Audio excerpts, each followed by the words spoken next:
valorisé selon certaines caractéristiques.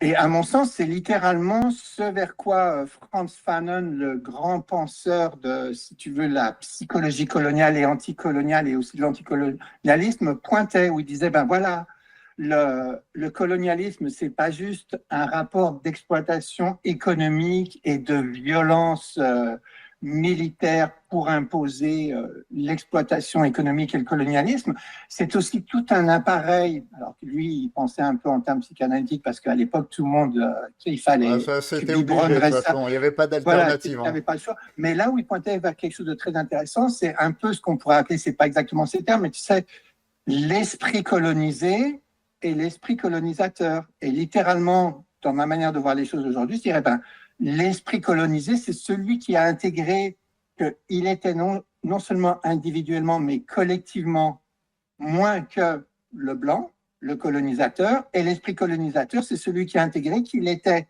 pas juste individuellement, mais parfois collectivement, plus que le colonisé. Alors, à l'intérieur d'un système comme ça, tu vois, tu peux être on va dire, une personne blanche qui a intégré tellement que la culture blanche, européenne, tu appelles ça comme tu veux, occidentale, est supérieure ou même la seule culture de l'univers. Donc, tu as ce suprémacisme-là dans ta relation aux autres communautés, mais à l'intérieur de ton système de sens, de ton identité personnelle, te vivre comme ayant moins de valeur que les autres. Tu vois, donc c'est des systèmes extrêmement compliqués parce qu'on parle de système dynamique et quand on saisit la complexité de la chose, ça nous montre que le chemin de la libération, c'est d'apprendre à démanteler pas à pas, refaire le chemin à l'envers de chaque étape où on a appris ça. Puis quand on parle de décoloniser nos esprits, c'est de ça qu'on parle finalement. Tu sais. Bon, moi, je dois reconnaître qu'en tant que blanc occidental qui a fait des études et qui continue à chercher à apprendre des choses, c'est quand même une vision très, très blanche suprémaciste, tout simplement parce que c'est ça qui est sur la table, c'est ça que je mange, tu vois. Bon, de ce que je comprends de manière générale, c'est si j'essaie encore plus de résumer. Donc, tension interne à la base pour notre identité, et forcément, on arrive à faire des jugements de valeur sur qui se place où dans l'échelle sociale. C'est le risque qui nous menace tout le temps si on Voilà, n'y prête pas attention. voilà, c'est ça. Et donc, en fait, c'est le risque. Et en fait, si ça Et s'arrêtait dans là, juste l'échelle un sociale, jugement. Pierre, si je Oui. peux juste t'interrompre, dans l'échelle sociale, mais pas juste sociale au sens de, tu sais, qui est patron, qui est ouvrier, Mm. qui gagne de l'argent, mais aussi dans littéralement notre identité personnelle, c'est à l'intérieur d'une famille.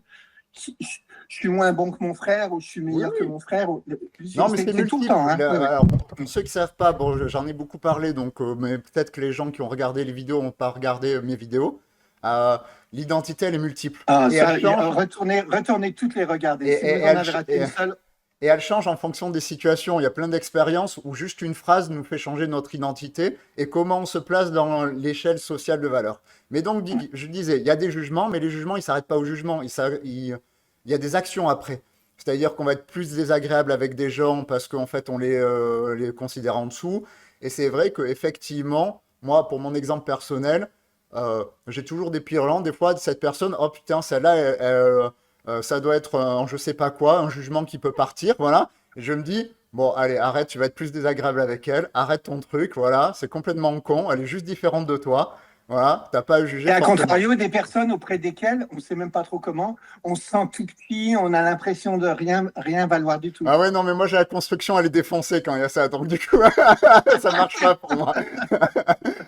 Voilà, c'est mon biais. Mais par contre, du coup, oui, voilà. Et du coup, bah, de cette tension peut émerger bah, différentes dialectiques, comme tu dis. Et, ça peut être effectivement, bon, là, des dernières années, il y a le capitalisme des centaines de dernières années et l'Occident contre le reste. Mais après, peut y avoir, ça peut se développer dans plein de milieux. Et si ça se trouve, dans 1000 ans, ça sera une autre différence, en fait, qui sera la différence Ben, principale. oui et non.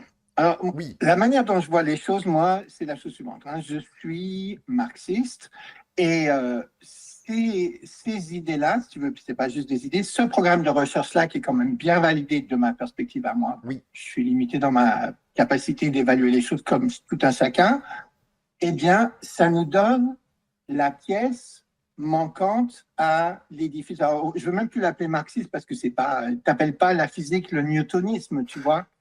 Oui. Donc, un gars est arrivé au 19e siècle, et il a travaillé, il a dit, ah ben regardez, aujourd'hui, littéralement, c'est une intelligence artificielle, il a appelé ça le capital, et c'est un système dans lequel les gens rentrent d'un côté ou de l'autre de la barrière, qui, en gros, a pour logique interne, mais pas pour but conscient, de transformer tout ce qui est vivant en truc mort, pour accumuler, je sais pas quoi, des billets quelque part. Ça n'a aucun sens au final. Hein. Et ça, c'est le côté, si tu veux, économique de l'affaire. C'est aussi philosophique parce que ça te prend ta force vitale. Et il n'y avait pas le côté psychologique de l'affaire, évidemment. Karl Marx, il a commencé à écrire en 1840. À l'époque, la psychologie en tant que champ de recherche, c'était même pas encore pensé, imaginé. Ça faisait partie de la grande famille de ce qu'on appelait la philosophie, mais avec des concepts qui étaient quand même pas basés sur de l'expérimentation reproductible en laboratoire, d'accord ? Arrive